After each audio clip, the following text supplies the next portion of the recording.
प्यारे बच्चों, कैसे हैं आप लोग?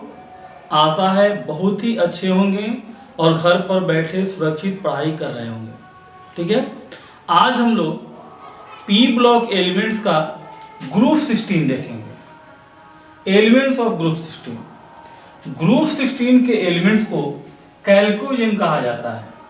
कैल्कोजेन्स का मतलब होता है ओर प्रोड्यूसिंग एलिमेंट्स। इसमें जो ऑक्सीजन और सल्फर है, ज्यादातर जो अयस्क होते हैं, ओर का मतलब क्या होता है? अयस्क। ओर प्रोड्यूसिंग एलिमेंट्स यानी अयस्क बनाने वाले तत्व।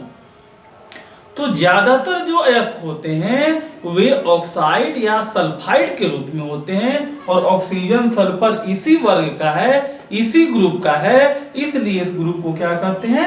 कैल्कोजेन्स यानी ओर प्रोड्यूसिंग एलिमेंट्स, अयस्क बनाने वाले तत्व। ठीक है, अब इस ग्रुप के जो एलिमेंट्स हैं oxygen, sulphur, selenium, tellurium, polonium और लिबर्मोरियम, ये न्यू एलिमेंट डिस्कवर्ड है, नया तत्व का खोज हुआ है।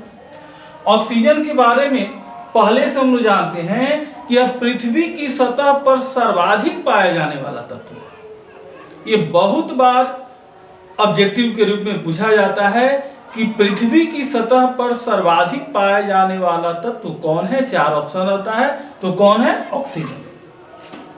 The most abundant element on the earth crust is oxygen. ठीक है ना, पृथ्वी की सतह पर जो 3 सर्वाधिक पाए जाने वाले तत्व हैं, ये 3 सर्वाधिक पाए जाने वाले तत्व, इसमें फर्स्ट ऑक्सीजन है, second silicon and third aluminium. ठीक है, पृथ्वी की सतह पर सर्वाधिक पाए जाने वाला तत्व में फर्स्ट पोजीशन ऑक्सीजन का, दूसरा सर्वाधिक पाए जाने वाला तत्व सिलिकॉन और तीसरा सर्वाधिक पाए जाने वाला तत्व एल्युमिनियम। एल्युमिनियम को सर्वाधिक पाए जाने वाला धातु भी कहा जाता है। पृथ्वी की सतह पर सर्वाधिक पाए जाने वाला धातु कौन हो गया? तो एल्युमिनियम। सर्वाधिक पाए जाने वाला तत्व कौन होगा या सर्वाधिक पाए जाने वाला अधातु कौन होगा? तो ऑक्सीजन। क्लियर? ऑक्सीजन जो है वो मुक्त अवस्था में भी पाया जाता है और संयुक्त अवस्था में। मुक्त अवस्था में वह O2 के रूप में पाया जाता है, ऑक्सीजन गैस के रूप में पाया जाता है, और संयुक्त अवस्था में अयस्कों के रूप में, बहुत सारे यौगिकों के रूप में पाया जाता है। दूसरा बात करें हम लोग सल्फर का। सल्फर जो है यह पृथ्वी की सतह पर 16वां सर्वाधिक पाया जाने वाला तत्व। पृथ्वी की सतह पर 16वां सर्वाधिक पाया जाने वाला तत्व है।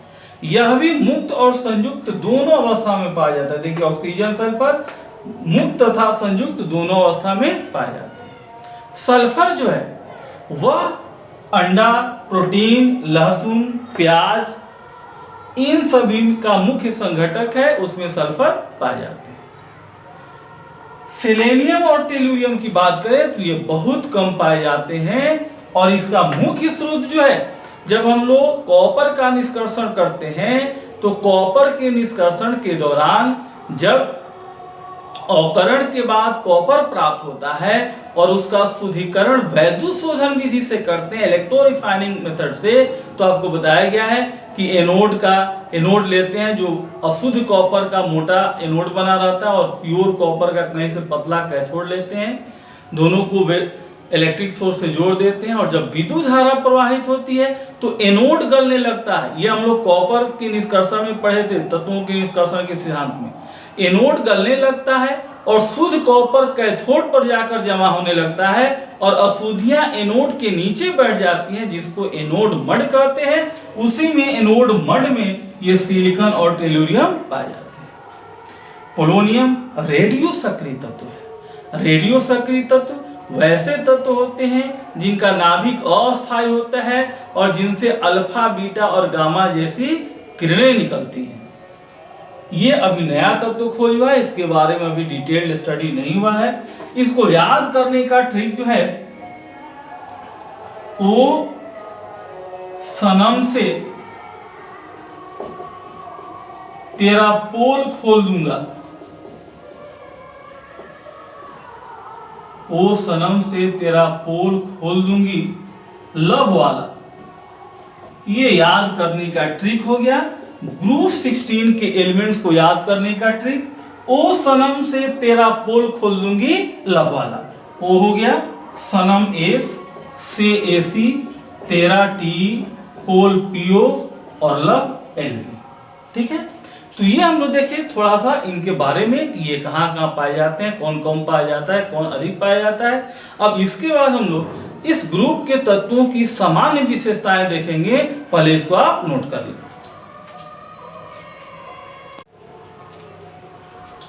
तो ग्रुप 16 के तत्वों की सामान्य विशेषता में सबसे पहले हम लोग देखते हैं इलेक्ट्रॉनिक विन्यास, इलेक्ट्रॉनिक कॉन्फ़िगरेशन। ठीक है,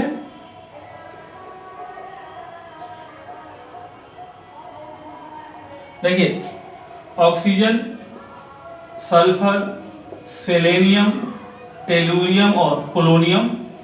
परमाणु संख्या की बात करें तो 8, 16, 34, 52 और 84। ठीक है, इलेक्ट्रॉनिक विन्यास लिखे 1s2, 2s2, 2p4। सल्फर का 1s2, 2s2, 2p6, 3s2, 3p4। Selenium का 1s2, 2s2, 2p6, 3s2, 3p6, 3d10, 4s2, 4p4। Tellurium का 1s2, 2s2, 2p6, 3s2, 3p6, 3d10, 4s2, 4p6, 4d10, 5s2, 5p4। 2 8 10 8 18 10 28 2 30 6 36 10 46 2 48 4 52। ठीक है, polonium का 1s2, 2s2, 2p6, 3s2, 3p6, 3d10, 4s2, 4p6, 4d10, 4f14, 5s2, 5p6, 5d10, 6s2, 6p4। ठीक है, 2 8 10 8 18 10 28 2 30 6 36 10 46 14 60 8 68 10 78 और 78 और 6 84। ठीक है, ये हम लोग देखें ग्रुप 16 के एलिमेंट्स का इलेक्ट्रॉनिक कॉन्फ़िगरेशन। सब में देखिए लास्ट में S2P4 है, यहाँ भी S2P4, यहाँ भी 4S2 4P4, 5S2 5P4, 6S2 6P4। यानी यदि 2 3 4 5 6 को हम यदि n मान लें तो nS2 nP4 लिख सकते हैं, या n की जगह पर सबसे बाहरी कक संख्या 2 3 4 5 या 6। तो हम लिख सकते हैं कि इस वर्ग के तत्वों का सामान्य बाह्यतम इलेक्ट्रॉनिक विन्यास NH2 NP4 होता है। ठीक है, अब इनके बाहरी कक्ष में कितने इलेक्ट्रॉन है? 6 इलेक्ट्रॉन। यहाँ देखिए 2 4 6 2 4 6। तो लिख सकते हैं कि इस वर्ग के तत्वों में संयोजी इलेक्ट्रॉन यानी वैलेंस इलेक्ट्रॉन की संख्या 6 होती है, 6 होती है। ठीक है, तो ये हम लोग देखे। इसमें आप देखिए कि ऑक्सीजन और सल्फर में डी ऑर्बिटल नहीं है, बाकी सब में डी ऑर्बिटल है। तो लिख सकते हैं कि ऑक्सीजन तथा सल्फर को छोड़कर अन्य तत्वों में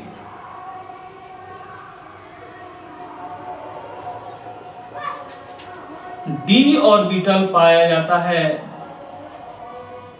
डी ऑर्बिटल पाया जाता है। ठीक है ना। ऑक्सीजन सल्फर में डी ऑर्बिटल नहीं है, या यूं कहें, लेकिन सल्फर में, क्योंकि सल्फर में तीसरा कक्ष आ रहा है, 3s आ रहा है, 3p आ रहा है, तो इसमें डी वैकेंट पाया जाएगा। तो सिर्फ ऑक्सीजन में, यानी यहां कहें कि ऑक्सीजन को छोड़कर अन्य तत्वों में डी पाया जाता है। लेकिन सल्फर में क्या होगा, सल्फर में डी पाया जाएगा लेकिन वैकेंट डी होगा। यहाँ इलेक्ट्रॉनिक कॉन्फ़िगरेशन लिखेंगे तो 3d0 लिख सकते हैं, क्योंकि तीसरा कक्ष है तो तीसरा कक्ष में एस पी और डी सब आता है, दूसरा कक्ष में केवल एस पी आता है, डी नहीं आता है, इसलिए ऑक्सीजन में डी की कोई संभावना नहीं है। एस में डी पाया जाएगा लेकिन वैकेंट होगा, रिक्त डी ऑर्बिटल। यहाँ लिख सकते हैं कि सल्फर में रिक्त डी ऑर्बिटल पाया जाता है, रिक्त डी ऑर्बिटल पाया जाता है, ठीक है ना। रिक्त डी ऑर्बिटल किसमें होगा, सल्फर में। एकमात्र एलिमेंट सल्फर इसमें है जिसमें रिक्त डी ऑर्बिटल है। बाकी इसमें देखिए 4s2 4p है तो इसमें भी 4d वैकेंट होगा, लेकिन यहाँ भरा हुआ भी डी है। इसमें 5s2 5p है तो 5d इसमें भी वैकेंट होगा, लेकिन इसमें भरा हुआ भी डी है, इसमें भी भरा हुआ डी है, वैकेंट भी डी है, लेकिन इसमें भरा हुआ डी नहीं है, केवल रिक्त डी ऑर्बिटल पाया जाता है। और ऑक्सीजन में किसी भी तरह का वैकेंट या भरा हुआ किसी भी तरह का डी ऑर्बिटल नहीं पाया जाता है। तो इलेक्ट्रॉनिक कॉन्फ़िगरेशन समझ गए। अब इसके बाद हम लोग देखते हैं आयनन ऊर्जा पर, इसको नोट कर लो।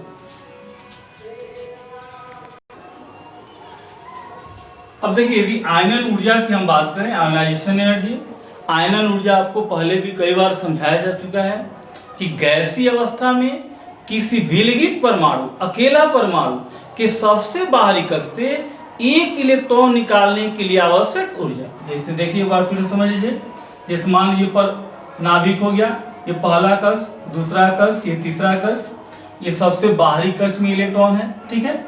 अब इस इलेक्ट्रॉन को यदि बाहर निकालना हो तो इसके लिए ऊर्जा देनी पड़ती है, ठीक है ना।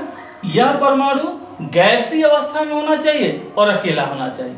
गैसीय अवस्था में किसी विलगित परमाणु यानी अकेला परमाणु के सबसे बाहरी कक्ष से एक इलेक्ट्रॉन निकालने के लिए जितनी ऊर्जा दी जाती है, इसी को क्या कहते हैं, आयनाइजेशन। अब कब ज्यादा ऊर्जा लगेगी, कब कम ऊर्जा लगेगी, तो यदि आकर्षण बल ज्यादा है तो इलेक्ट्रॉन निकालने के लिए ज्यादा ऊर्जा की आवश्यकता पड़ेगी, ठीक है ना। या परमाणु अस्थाई है,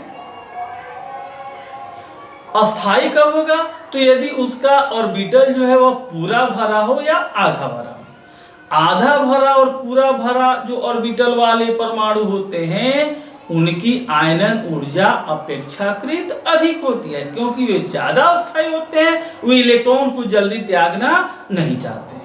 और यदि परमाणु का आकार छोटा है तो नाभिक और इलेक्ट्रॉन के बीच आकर्षण बल अधिक होगा, तो इलेक्ट्रॉन निकालने के लिए अधिक ऊर्जा की आवश्यकता होगी, तो इस केस में भी आयनन ऊर्जा अधिक होगी। यानी आयनन ऊर्जा अधिक कब होगी, तो अधिक होने के लिए पहला कंडीशन क्या हो गया कि एक्स्ट्रा स्टेबिलिटी। यदि एक्स्ट्रा स्टेबिलिटी है, एक्स्ट्रा स्टेबिलिटी कब होगा, तो यदि अर्ध भरा या पूर्ण भरा ऑर्बिटल, ठीक है ना। या दूसरा कंडीशन हुआ कि आकर्षण बल अधिक हो, आकर्षण बल अधिक हो। इन दोनों केस में आयनन ऊर्जा अपेक्षाकृत अधिक होती है। यदि ऑर्बिटल की एक्स्ट्रा स्टेबिलिटी है यानी अर्ध भरा और पूर्ण भरा ऑर्बिटल है तो वह अपेक्षाकृत अधिक अस्थायी होगा, और अपेक्षाकृत अधिक अस्थायी होगा तो उससे इलेक्ट्रॉन निकालने के लिए अधिक ऊर्जा की आवश्यकता है। दूसरा, आकर्षण बल अधिक है। यदि परमाणु का आकार छोटा है तो आकर्षण बल अधिक होगा, आकर्षण बल अधिक होगा नाभिक इलेक्ट्रॉन के बीच, तो इलेक्ट्रॉन को निकालने के लिए अधिक ऊर्जा की आवश्यकता होगी, तो आयनन ऊर्जा अधिक होगी। तो ये दो कंडीशन हो गया आयनन ऊर्जा अधिक होने के लिए। अब चलिए, अब हम ग्रुप 16 के तत्वों की आयनन ऊर्जा की बात करें तो ग्रुप 16 से पहले कौन आता है, ग्रुप 15। और ग्रुप 15 जैसे मान लीजिए ये हो गया ग्रुप 15, ये हो गया ग्रुप 16, यहाँ नाइट्रोजन, यहाँ ऑक्सीजन। नाइट्रोजन का इलेक्ट्रॉनिक विन्यास 1s2 2s2 2p3, इसका 1s2 2s2 2p4। P में अधिकतम 6 इलेक्ट्रॉन रख सकते हैं और यहाँ पर P में कितना इलेक्ट्रॉन है, 3 इलेक्ट्रॉन है। तो P में 3 इलेक्ट्रॉन है तो ये अर्ध भरा हो गया, हाफ फिल्ड हो गया।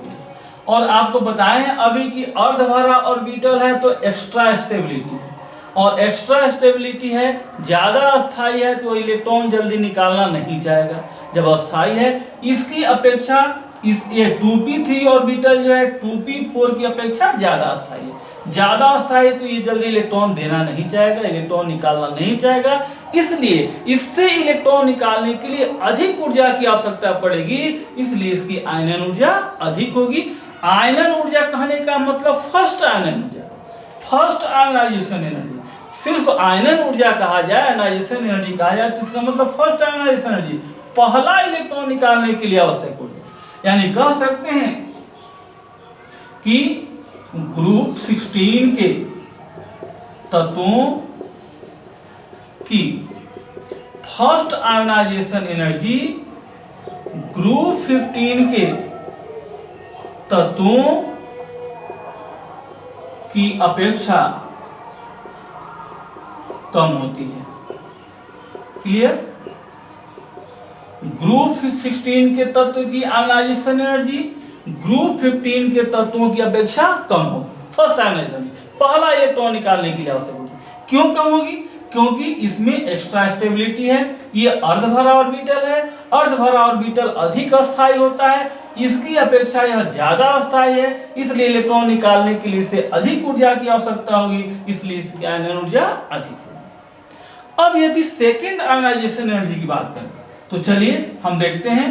Nitrogen group 15, oxygen group 16, electronic configuration 1s2 2s2 2p3 है। 2p3 है, P में 3 ऑर्बिटल होता है, px py pz, 3 इलेक्ट्रॉन है तो एक एक इलेक्ट्रॉन तीनों में भर जाएगा। ऑक्सीजन का लिखा जाए तो 1s2 2s2 2px 2py 2pz, electron इसमें 4 है, पहले एक एक करके भरता है, फिर चौथा इसमें आएगा, ये युग्मित होगा यानी 2 इलेक्ट्रॉन। ठीक है। अब फर्स्ट आयनाइजेशन एनर्जी की बात करें, हम पहला इलेक्ट्रॉन निकाल रहे हैं। फर्स्ट आयनाइजेशन एनर्जी, यहां भी फर्स्ट आयनाइजेशन एनर्जी की बात करें, पहला इलेक्ट्रॉन निकालेंगे तो पहला इलेक्ट्रॉन इसमें यहां से निकलेगा, ये अर्धभरा है, ज्यादा अस्थायी है, और ये इसकी अपेक्षा कम अस्थायी है, तो यहाँ अधिक ऊर्जा की आवश्यकता पड़ेगी। यहाँ देनी पड़ती है लगभग 1400 किलो जूल पर मोल एनर्जी देनी पड़ती है, तब एक इलेक्ट्रॉन निकलेगा, और जब इलेक्ट्रॉन निकलेगा तो इस पर कैसा चार्ज आएगा, प्लस चार्ज। अब इसका कॉन्फ़िगरेशन हो जाएगा 1s2 2s2 2px1 2py1 और 2pz खाली हो गया, क्योंकि एक इलेक्ट्रॉन ये निकल गया, ये फर्स्ट आयनाइजेशन एनर्जी दिया तो। ठीक है। उसी तरह यहां से एक इलेक्ट्रॉन यदि निकालेंगे, ये 4 इलेक्ट्रॉन है, एक इलेक्ट्रॉन निकालेंगे तो यहां देनी पड़ती है लगभग 1300 किलो जूल पर मोल। ठीक है, यहां देनी पड़ती है 1300 किलो जूल पर मोल। ठीक है, तब एक इलेक्ट्रॉन निकलेगा तो 1s2 2s2 2px 2py 2pz, यहां से इलेक्ट्रॉन निकलेगा। देखो बाबू, P में जो 4 इलेक्ट्रॉन भरते हैं, ये px हो गया, py pz, 4 इलेक्ट्रॉन इसमें डालेंगे तो ये पहला इलेक्ट्रॉन भरा, दूसरा, तीसरा, ये चौथा इलेक्ट्रॉन है, तो चौथा इलेक्ट्रॉन मतलब 2px का दूसरा इलेक्ट्रॉन निकलेगा, तो इसमें एक बच जाएगा, एक एक। क्लियर? तो फर्स्ट आयनाइजेशन एनर्जी किसका अधिक है, देख रहे हैं 1400 किलो जूल, यहाँ 1300 किलो जूल, 1400 किलो जूल ऊर्जा यहाँ चाहिए पर मोल, यदि इलेक्ट्रॉन निकालना है तो यहाँ 1300 किलो जूल है, यानी क्लियर है कि फर्स्ट आयोनाइजेशन एनर्जी इसका अधिक होगा, इसका कम होगा। यानी लिख सकते हैं कि नाइट्रोजन का यहाँ पर आयोनाइजेशन एनर्जी फर्स्ट नाइट्रोजन का अधिक होगा आयोनाइजेशन एनर्जी फर्स्ट ऑक्सीजन से। ये क्लियर हो गया। अब यहां से चलिए, यहां से एक इलेक्ट्रॉन निकला तो यहां ऑक्सीजन पर कैसा चार्ज आ जाएगा? Plus charge. ये प्लस चार्ज आ गया। अब हम दूसरा इलेक्ट्रॉन निकालते हैं, ठीक है, इसको मिटा दे।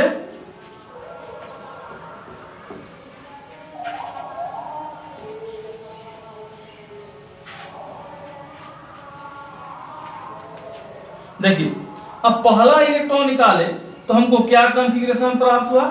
यहां पर इसको लेकर आते हैं 1s2 2s2 2p x1 2py1 2pz0, ठीक है। और यहां से क्या प्राप्त हुआ? तो 1s2 2s2 2px1 2py1 2pz1। Clear? कोई दिक्कत? अब चलिए, ये हो गया आपका N प्लस का कॉन्फ़िगरेशन, यह O प्लस का। अब इसमें से हम दूसरा इलेक्ट्रॉन निकालते हैं। दूसरा इलेक्ट्रॉन निकालेंगे तो सेकेंड आयोनाइजेशन एनर्जी देना पड़ेगा, ठीक है। सेकेंड आयोनाइजेशन एनर्जी देंगे तो 1s2 2s2 2px1 2p, अब ये इलेक्ट्रॉन निकलेगा तो 2py0 2pz0। अब ये क्या बन गया? तो M पर 2 प्लस हो गया, ठीक है। यहां जो इलेक्ट्रॉन निकाले, अब देखिए, अब यहां ये अर्ध भरा हो गया। P में कितना इलेक्ट्रॉन है? 3 इलेक्ट्रॉन। P में 3 इलेक्ट्रॉन है तो ये हाफ फिल्ड हो गया, अर्ध भरा। और अर्ध भरा है तो ये मोर स्टेबल है, मोर स्टेबल। ये कॉन्फ़िगरेशन आपका मोर स्टेबल हो गया, मोर स्टेबल। और यह कॉन्फ़िगरेशन आपका लेस स्टेबल हो गया, लेस स्टेबल।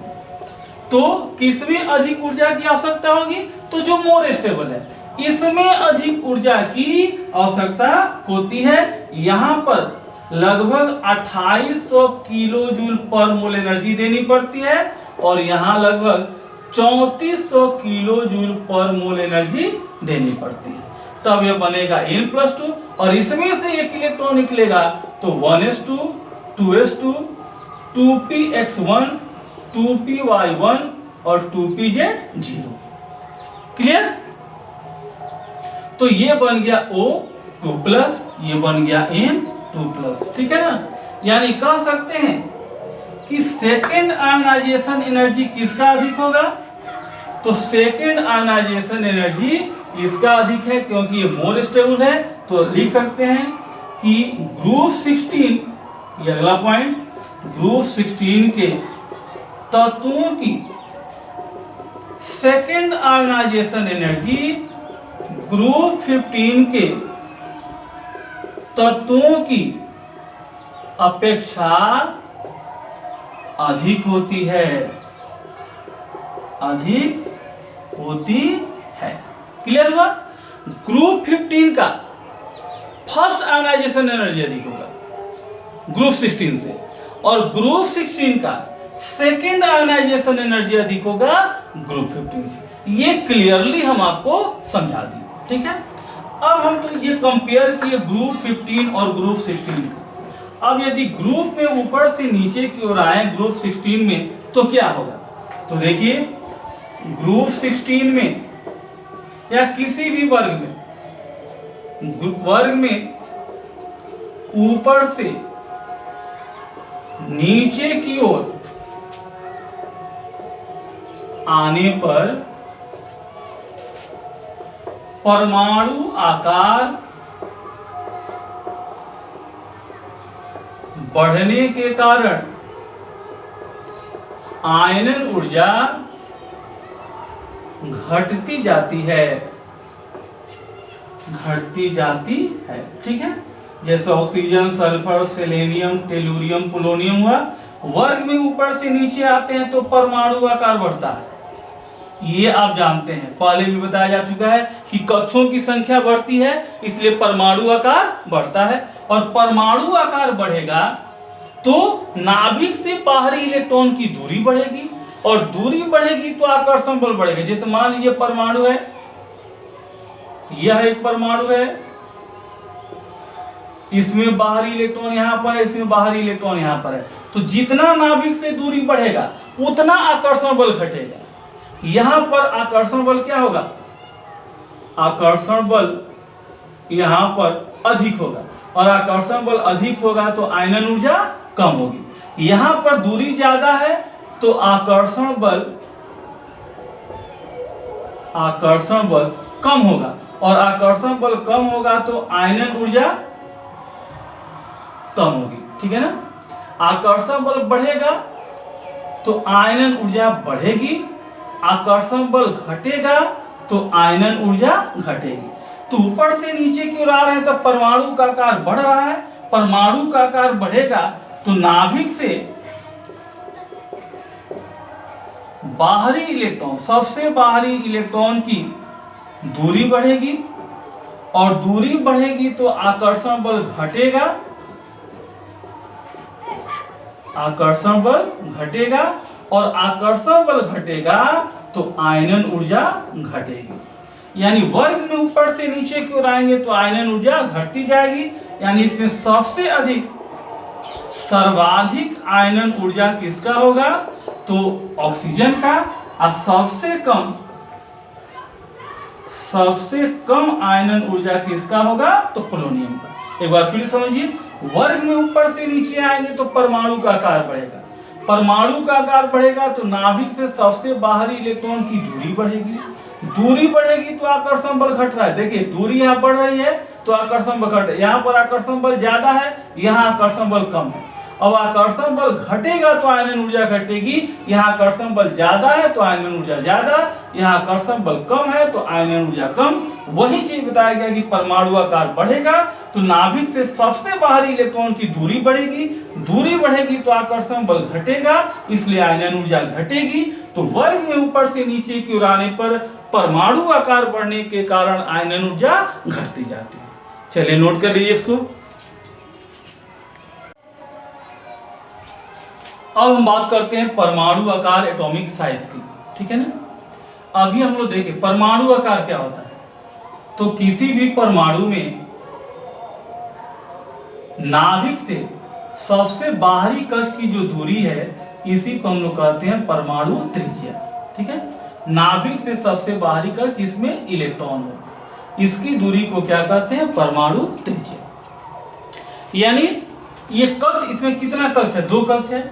यदि कक्ष 3 हो, 1 2 3, तो यहां पर नाभिक से सबसे बाहरी कक्ष की दूरी क्या हो जाएगी, बढ़ जाएगी। कक्ष 4 हो, 1 2 3 4, तो नाभिक से सबसे बाहरी कक्ष की दूरी और बढ़ गई। यहाँ 2 कक्ष है, यहाँ 1 2 3 कक्ष है, यहाँ 1 2 3 4 कक्ष है। यानी कक्षों की संख्या बढ़ रही है तो नाभिक से सबसे बाहरी कक्ष की दूरी बढ़ रही है, इसको परमाणु त्रिज्या कहते हैं। परमाणु त्रिज्या बढ़ रही है, और परमाणु त्रिज्या बढ़ने का मतलब परमाणु आकार का बढ़ना। यानी यदि कक्षों की संख्या बढ़ेगी तो नाभिक से सबसे बाहरी कक्ष जिसमें इलेक्ट्रॉन है इसकी दूरी बढ़ेगी, और इसलिए परमाणु त्रिज्या यानी परमाणु आकार बढ़ेगा। अब अभी हम लोग इसका इलेक्ट्रॉनिक विन्यास देखे हैं ग्रुप 16 के तत्वों का। Oxygen, sulphur, selenium, tellurium, polonium देखे थे। इसका 2 4 होता है, इसका 2 8 4, इसका 2 8 18 4, इसका 2 8 18 18 4, इसका 2 8 18 32 18 4, ठीक है। 2 8 10 18 28 28 32 60 18 78 4 82। यानी इसमें कितना कक्ष है, 2 कक्ष, इसमें 3 कक्ष, इसमें 4 कक्ष, इसमें 5 कक्ष, इसमें 6 कक्ष। यानी ऊपर से नीचे की ओर आ रहे हैं तो कक्षों की संख्या क्या हो रही है, बढ़ रही है। और कक्षों की संख्या बढ़ेगी तो नाभिक से सबसे बाहरी कक्ष की दूरी बढ़ेगी और इसी को परमाणु त्रिज्या कहते हैं, यानी परमाणु त्रिज्या या परमाणु आकार बढ़ेगा।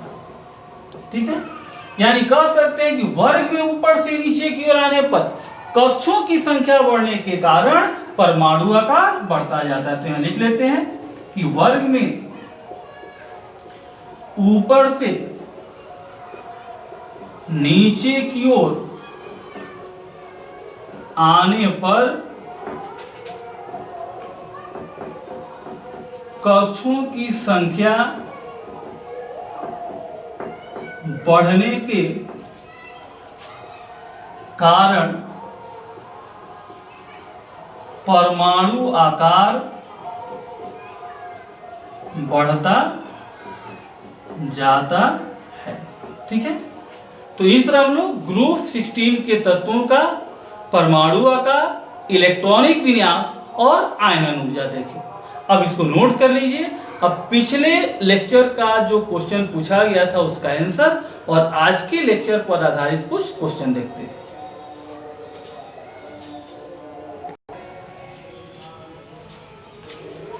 तो ये पिछले लेक्चर का आंसर है जो क्वेश्चन पूछा गया था और ये आज के लेक्चर पर आधारित पी ब्लॉक 19 के कुछ क्वेश्चन हैं।